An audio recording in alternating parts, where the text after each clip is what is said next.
Ruby Speaks, Chapter 7, Some Days. Some days I do not wish to get out of bed. On Saturday mornings especially.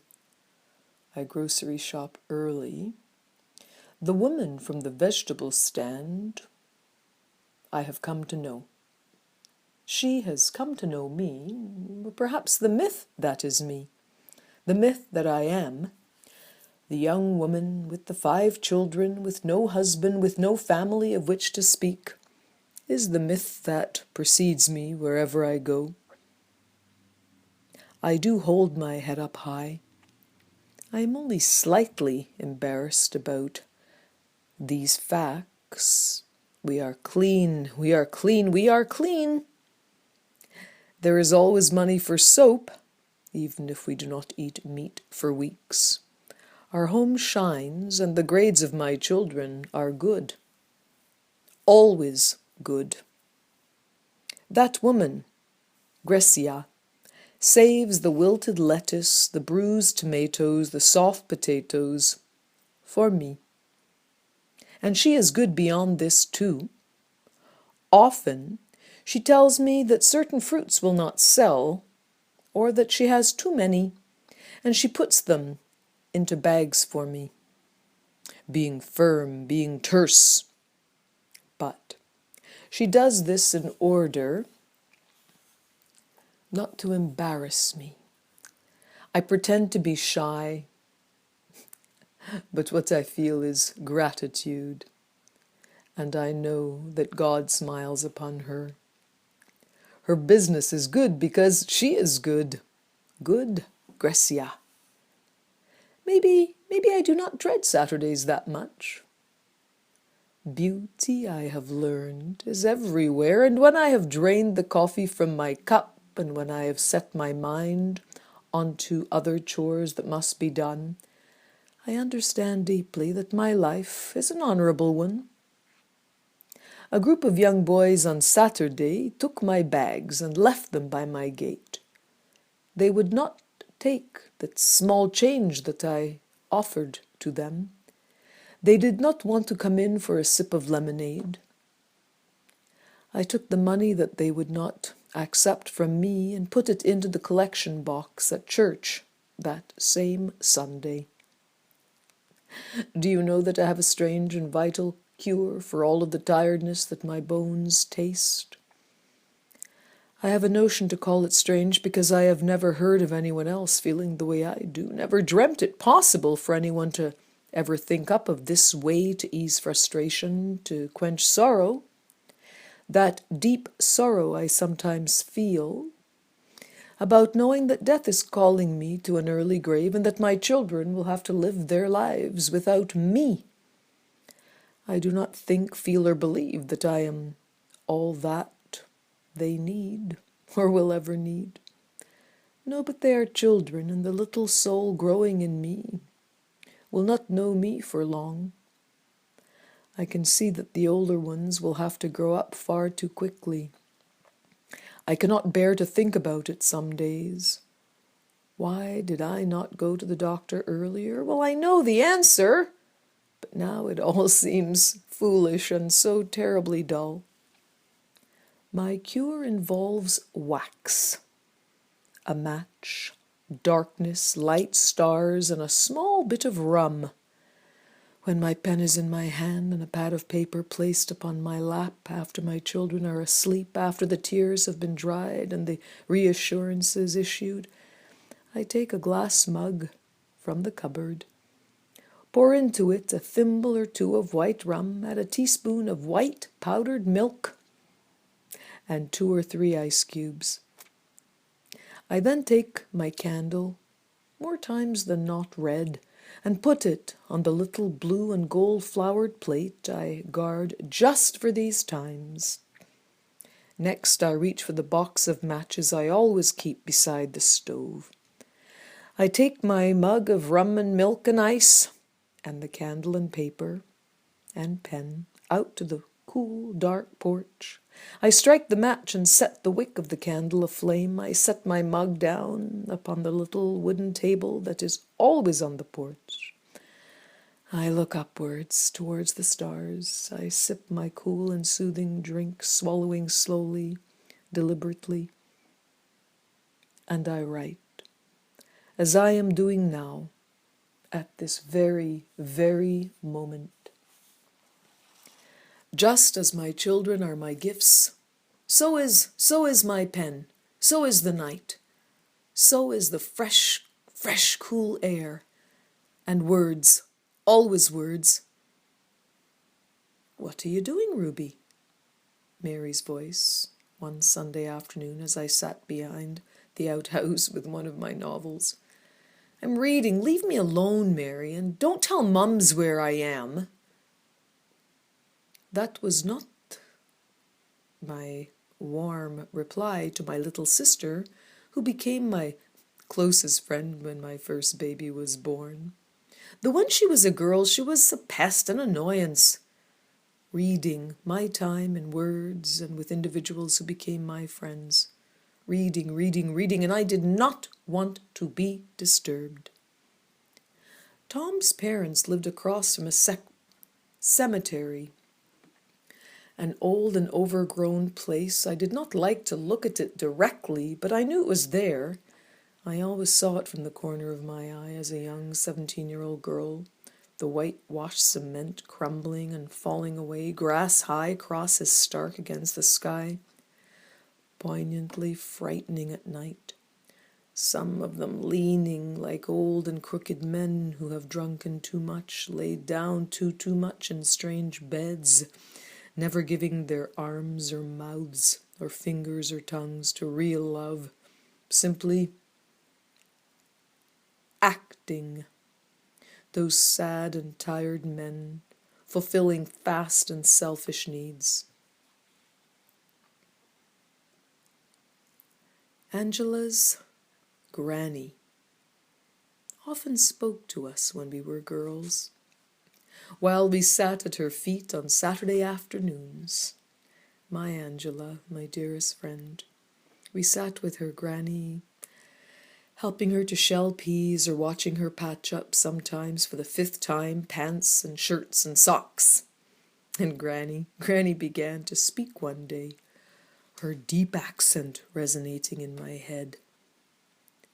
Spirits of malignant character scare too much people. Not me. Me like them.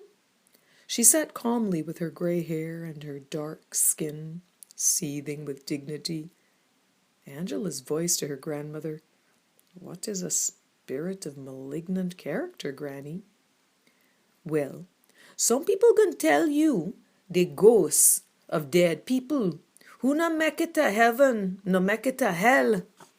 Spirits does not ready for purgatory neither. So they does roam the earth playing tricks, causing damage in the form of uncertainty in the minds and the souls of a lot of people. How do you know they do that? Angela's question. That's easy enough to figure out, child.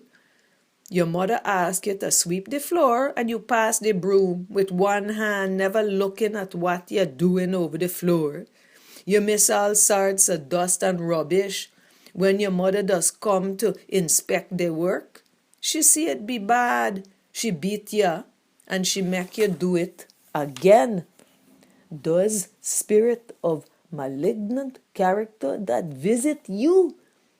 Does the spirit making sure you wasn't listening to your mother and making sure you're doing a bad job? The spirit been there twice. When your mother beat you, does the second time she beat you and you gaffa start over? The spirit glad. Granny finished with a quick smile. Angela and I looked at each other, reading each other's minds, thinking about the times we felt the wrath of the spirit of malignant character on our backsides with our mother's belt. But Granny, it's sort of scary, Angela's voice. Look, Granny began. We born, we live, we dead. Easy, right? Any fool with a mind, not even a sharp mind, can do this. come into the world, drink from the mother breast, grow up, find some type of work, get a woman, love she a bit, get a baby, get 12, then he drink, she smoke, he gets sick, and next thing you know, he dead. Flowers he getting from the children or the woman he love, but he not know cause he laying in a box rotting. Angela and I exchanged looks. This story of life was not very inspiring. Granny went on. But watch at this. Watch at this. You think this what life about? You think when me gonna go to the grave, me gonna lie down, flowers around me head, rosary in me hand, and just lie down? No way, boy. And the reason is, this me life, you see, too precious and too good, and me always look for, and me always find joy. Me like fun, me like for laugh. Them spirits of malignant character, they try to make people stop laughing. They try to make people scared of their own shadow, scared of their own fingerprint in the mud and in the dust, and they try to make gentle things hard and pretty things ugly. They want mothers and daughters to fight. So I like them, you see, because they is teachers. Don't look at me like that. Yeah, they is teachers. When me mother cut me tail because I do a bad job and I see the power she got, and I see she not want for hurt me. She want for love me. For me not to give a 6 for a 9. Me understand better. And me understanding grow. She want me for no joy in work, joy in play. So the spirit of malignant character, that does frighten people, not frighten me. Cause they become we teacher if we want to learn. You girls, you Ruby, you Miss Ruby, and yeah, you me Angela girl, you want to learn, right? All I could think of was that I did not like Mums being so fussy about the tidiness. I think that spirit of malignant character was at my house much too often, and Moms never seemed to want joy. Oh, Granny told us more. When I there, girl, I frightened bad about burial grounds, you know. But listen, is the live ones, not the dead ones, that gonna do you more harm than good? But you gotta be strong, and you gotta be smart, and you gotta be glad in your heart. Then you got nothing for worry about. Granny took a sip from the blue enamel mug sitting by her side. One day I meet a spirit of malignant character. It was so funny. And next to dead laughing. First thing I do when I see coming is hide. I walking by the burial ground and feeling mad with my mother. She tell me for buy eggs from Miss Gwen, and she not let me buy no sweeties. When we finally meet, me and Miss Gwen, well, fact is we never meet 'cause Miss Gwen not home. Me was thinking, I got 35 cents in me hand, and I know a sweetie I want. Before getting home, I go buy the sweetie and I eat it fast. Oh, it tastes so good. It tastes nice. Then I thinking, what can say to mother? Me mother, she's smart. The spirit of malignant character walks straight up to me and say, the sweetie nice girl? I was scared. And I say, yes. Well, that's good, he says, smiling, 'cause your mother gonna kill you. She gonna bust your tail. He laugh, a bad laugh, a mocking laugh, and he fly away. I was planning on telling me mother that I lost the money. Then I see in my head a kind of face. A face of that spirit. I see my mother face too, and I know what to do. When I does get back home, my mother say, Where the eggs, girl? I buy a sweetie, not eggs, I tell she. Me not know if she was too shocked to beat me. Me not know what happened, but she looked me in the face. She face it, done and gone, red. She mouth open wide and she say, You girl, you gonna be the death of me. Go take the clothes off the line. Go now. When I go outside, I take them clothes off the line and I fold them good. I feel my heart get sad. I feel like I've been bad. I feel like I'm gonna never get sweetie like that again. Maybe it's 'cause the character laugh and make fun of a serious thing. Me not know, but he give me power. Power. And me learn that power mean choice. I make two choices. First, I choose for buy sweetie. And then, I choose for tell the truth. Does what spirit of malignant character done do for me? He teach me by he laugh that I got power. He make me know that I can make choice about what to do, about how to feel. You two over there, don't forget you got power. Never, never, never let anybody tell you or make you feel you don't got power. It not money, no sweetie. Gun gonna give you power? No. You're gonna give your power to yourself. And you're gonna make your life good and bad by what you think and what you do, okay? What you do. Even when you look like a bad thing can be a good thing, because you want good things and you want joy.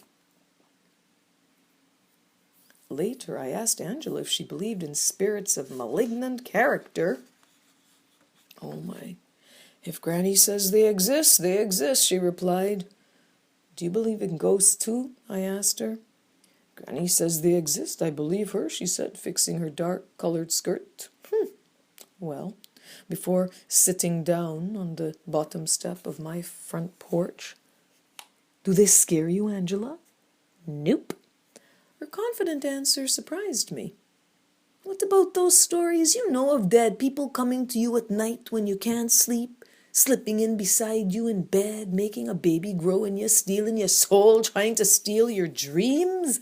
What about those? I asked her. Oh, those, Angela sighed. Well, Granny said if you are good and kind and say your prayers, they can't hurt you. She says you simply have to be firm with those ghosts, and there are all sorts, Those sorts of ghosts need firmness. Firmness softens them up, Granny says. Makes them take notice of you when you earn their respect. When you are compassionate to yourself. Granny says that there is not one ghost she's met, and she's met thousands, you see, that don't understand this. She meets them all the time because she's old, and because every time she meets one, it goes back and tells the others to visit her. Anyway, she says she's never met a ghost that she didn't scare, and that she wasn't firm with, and that didn't become her friend. Angela talks almost as much as her granny. Well, the fact is, I loved to listen to her. Well, what about the burying ground? Aren't you afraid of what can go on in there? I asked her. Nope, Angela's reply. But when it's dark, it looks weird, and the graves are so strange-looking, quiet and horrible. I'm afraid of that place. Afraid, Angela. I did not know that I would go to an early grave and live again. Oh, it's easy enough to stop being afraid, Angela smiled. How? I asked. Well, Granny says, face your fears. Angela popped a morsel of dark brown demerara sugar into her mouth, then bit off a piece of tamarind and sucked on the two of them together. Ugh, heaven! She was quiet for a while. I looked at the hibiscus tree in the front yard. The blood-red petals glistened in the heat of the sun, and a little black and orange butterfly landed on one of the flowers. Tomorrow night, we go to the burying ground at 10 o'clock. Midnight is better, but my dad gets home around then, and if he catches me, I will get killed, Angela continued. Bring a flashlight, Ruby. My mums won't let me go. Angela interrupted with a laugh. You can't tell her a thing, Ruby. I had to wonder if Angela had turned into a spirit of malignant character, but then Granny did say that they taught you things, and well, I had to face my fear. Angela, what's your Granny's name? I asked. Shirley, she said. Why? I think that she's like one of those wise women in those Greek myths, like an oracle or a sage. I thought her name might be something exotic like Venus or Beatrice or Delphinia or something, but Shirley is nice. She is wise, Angela. Even at that time I liked wise women. My mum's was just mean, not smart, never read, never asked questions or gave wise words. She just pointed, demanded, and cleaned. She is mean. Angela's granny was kind. She let us sit on the steps of her little house. She was not concerned about scuffed shoes or stains on skirts. She liked to see our intent faces. She always had a little job for us to do, and she always gave us a little treat. Today, after we shelled the peas, she gave us a penny each. She did not tell us how to spend it. I am sure she knew we would buy sweeties, fudge, coconut cake, toffees. Sometimes Angela and I would pool our 2 pennies and get one large chunk of dark brown coconut cake. The old white-haired woman, Ethel, that sold the candy outside our school gate, always knew we would choose the dark brown one, and not the pink and white or the pale golden sort. Sometimes we would buy one of the sweet hard tennis rolls that Mr. Su, the old Chinese man, sold at his shop, only a few treaders away from my house. But today, while deciding that I would have to face my fear of burying grounds, we sucked on sweeties, mine a pale red with a white stripe down its center, Angela's a light green. Make sure you look nice for the burying ground tonight, Angela coached me. Granny says that respect for the dead is a very important thing. She says that though they will never hurt or scare you unless you let them, they like respect and compassion above all. And respect by clean clothes, tidy hair. You show it, you see. Even a little perfume, but that's not too important. I was glad. I was allergic to perfume. Angela loved perfume, and I'm certain if she knew that ghosts would like to bite her ankle off if she had any perfume on, she would still wear it. Oh, Granny says that a sprig of fresh garden parsley makes ghosts happy. They get to remembering Christmas stuffing their granddads made. When they were alive, and they think of gifts and Christmas crackers being popped and fireworks and black cake made with good rum, good Demerara rum. I can get some from Dr. Bailey's house, but you bring some too, okay? So they can feel that they are at a great fest, Christmas lights and all. Oh my God, that was so long ago now. That night sealed our friendship. We had gotten dressed, me in a little pink frock my aunt had made for me, perfume too, and Angela had put on a soft black velvet skirt suit. Her shoes shone, her perfume was rich, and she had a touch of lipstick on her lips. We seemed to have grown from the time of our decision to go to the burying ground, or burial ground, as her granny said, to the time we actually got there. But we did not make it to the burying ground, not that night. We did meet each other, and it was a time of night when the stars sparkle like a million close and comforting friends, and the air smelled so good. We stood outside of Angela's gate as she readjusted her hair ribbon, and that was when we saw it. We saw the ghost, and it was a ghost we knew. Yep, a ghost we knew, and it knew us too. Ha! Where you think you're going? Where you think you're going?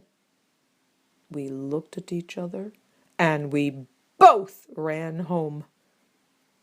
The next day, we discovered that Granny had died the night before. We cried together, we cried, and as we went with the entire procession to the burying ground where the casket was to be lowered into the ground, Angela and I secretly put a sprig of parsley in the large, dark hole. We held hands and squeezed each other's fingers through salty, salty tears. Angela and I knew who it was we saw. Yes, Angela and I knew who saw us.